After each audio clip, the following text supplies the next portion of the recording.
Which unit would you use to measure the width of a bag?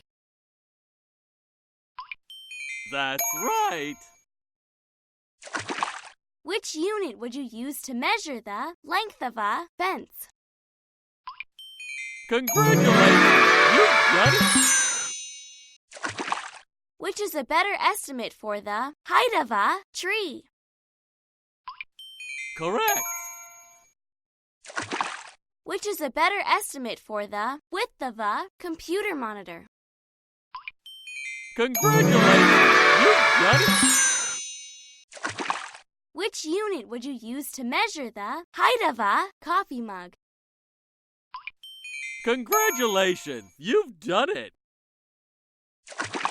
Which unit would you use to measure the height of an elephant? Good going! Which unit would you use to measure the length of a mouse? Fantastic!